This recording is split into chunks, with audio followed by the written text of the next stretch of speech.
لا ما نضيع الوقت ندخلوا في التفاصيل ونبداو بالموضوع الأول. وأول موضوع هو المتعلق بانتقال غانم سايس من نادي السد القطري الذي لم يتمكن من تسجيل سايس في اللائحة التي سيلعب بها هذه السنة، لأن لديه لاعبين يفوق عددهم العدد المسموح به في الدوري القطري. المهم، وهذا ما حتم على الدولي المغربي إيجاد فريق يلعب له. وبما أن سوق انتقالات اللاعبين ما زال مفتوحا في السعودية، وهكذا انضم سايس إلى نادي الشباب السعودي. الشباب السعودي الذي يمكن تصنيفه في المرتبة الخامسة في الدوري السعودي من ناحية الشعبية بعد الهلال والنصر واتحاد جدة وأهلي جدة. المهم أن سايس أنقذ نفسه، وخصوصا أن الانتقالات في أوروبا انتهت إلا في تركيا وأظن في البرتغال. ما أنا متأكد منه أن الانتقالات في تركيا لا زالت مفتوحة. وكذلك نحن على بعد شهور قليلة من كأس إفريقيا. انتقلوا إلى الانتقالات أيضا اللاعبين المغاربة المحترفين، فكما قلنا سالفا أن عبد الحميد الصابري ليس في حسابات المدرب فيتشينسو إيطاليانو مدرب نادي فيورنتينا. وقلنا سابقا أن عبد الحميد الصابري ممكن ينتقل إلى نادي إيطالي على سبيل الإعارة، لكن الأخبار الجديدة والمؤكدة أنه انتقل من فيورنتينا إلى نادي السعودي نادي الفيحاء على شكل إعارة مع أحقية الشراء.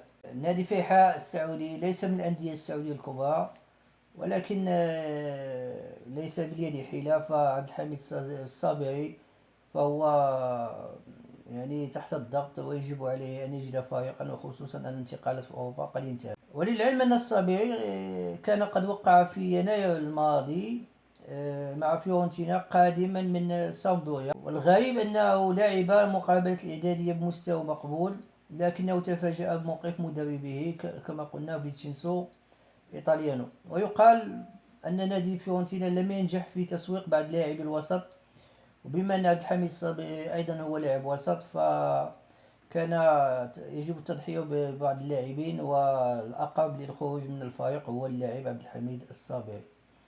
فحد سعيد للصابري.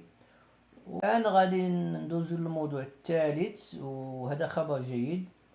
فقد ضم كل من أتلتيكو مدريد وغالاتا التركي ومانشستر يونايتد الإنجليزي على التوالي عبد الله ريحاني من لاعب أتلتيكو، وحكيم زياش من غالاتا وطبعا سفيان أمرابط من مانشستر.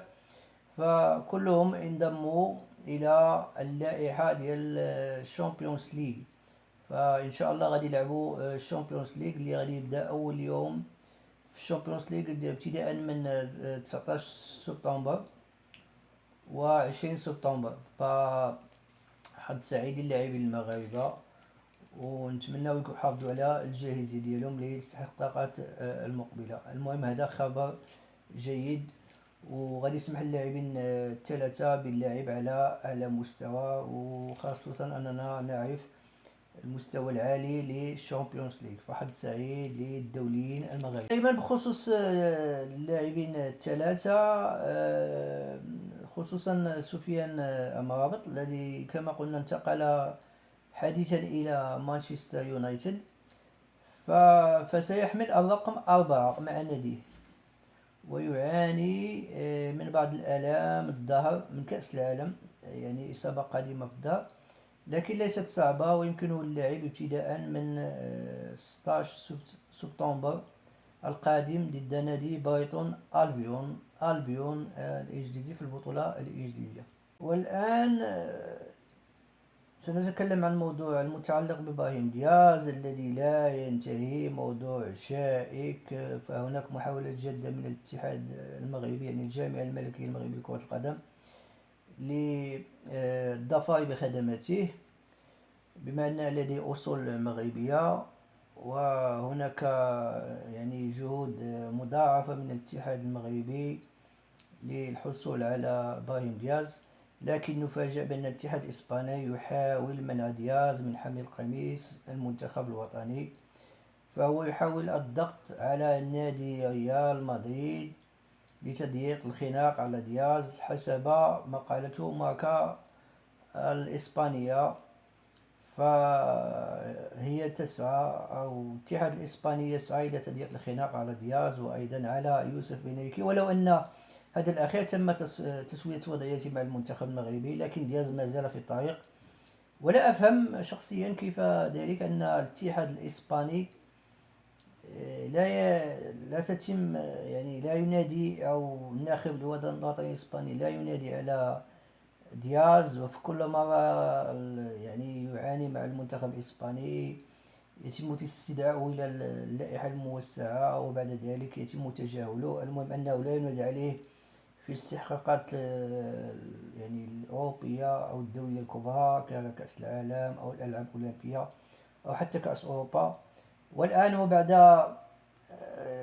ما علموا أن المنتخب المغربي يحاول يعني الحصول على خدمات براهيم دياز، فهم يحاولون منعه. ولا أفهم ذلك، وربما لأن المنتخب الإسباني انهزم أمام المنتخب المغربي ويعتبرون أن المنتخب المغربي منتخب منافس، فربما لا يجب تقوية المنافس كما يحصل مع بعض الفرق التي تحاول. مثلا في الإنجليز مثلا لما يذهب لاعب من مانشستر يعني يقولون له لا تذهب إلى الأرسنال أو لا تذهب إلى تشيلسي، يعني لا يحاولون تقوية المنافس المباشر، يعني يمكن الانتقال إلى فريق خارج البطولة الإنجليزية أو فريق أضعف، ولكن ليس إلى فريق ينافسهم على البطولة أو على الألقاب. فهذا ربما السبب، أو ربما هو عناد من الاتحاد الإسباني، لأنه نعرف العقلية الإسبانية الصعبة. المهم نشكر الجامعة الملكية المغربية على الجهود يعني التي تقدمها في هذا الملف، ونتمنى أن يحضر إبراهيم دياز، وحسب بعض المعلومات فيحتمل أن يكون منذ تجمع أكتوبر مع المنتخب الوطني. فحظ سعيد لإبراهيم دياز وللمنتخب الوطني.